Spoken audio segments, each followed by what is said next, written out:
अशफाक अहमद साहब कहते हैं कि मेरे वालिद डिंगर यानी जानवर के डॉक्टर थे।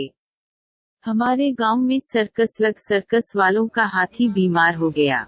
मैं छोटा सा था, अब्बा जी हाथी के इलाज की गर्ज से जा रहे थे, मुझे भी साथ ले गए। जब हम सर्कस के हाथी के पास पहुंचे और अब्बा जी ने हाथी का मुआयना शुरू किया तो हाथी ने जोर से अपनी सोनड ढलाई, चनघाड़ा और पैर उठाकर जोर से जमीन पर मारा। मैं बच्चा था, हाथी की इस ड्रिल को देखकर इस कदर खौफजदा हुआ कि वहां से भाग निकला।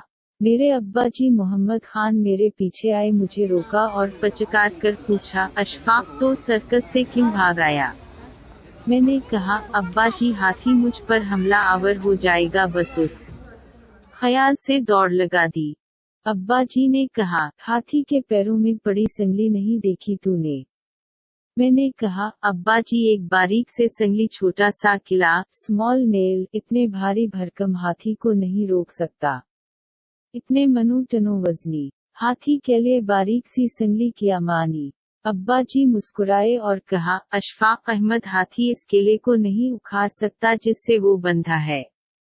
मैंने पूछा, क्यों नहीं उखाड़ सकता? अब्बा जी बोले, अशफाक सर्कस वाले जब इस हाथी को जंगल से पकड़ कर लाए थे तब ये छोटा सा बच्चा था। हाथी को उसी बारीक संगली और उसी छोटे से किले के साथ बांध दिया गया था। तब हाथी ने बहुत जोर लगाया था, बड़ी ताकत लगाई थी कि हाथी किला उखाड़ सके, मगर उस वक्त ये बेपनाह ताकतवर नहीं था, इसलिए ना संगली तोड़ा सका और ना किला उखाड़ सका। फिर हाथी ने किले को खुद से ज्यादा मजबूत और ताकतवर समझ लिया। वक्त गुजरा, हाथी बड़ा हो गया, इसका वजन मनो टनो हो गया, इसकी ताकत भी बेपनाह हो गई, मगर ये हाथी आज तक एहसास के उसी किले से बंधा है। इसलिए अब ये जोर नहीं लगाता, चूंकि जोर नहीं लगाता तो किला उखाड़ भी नहीं सकता। हमारा हाल भी इस किले से बंधे हाथी की तरह है।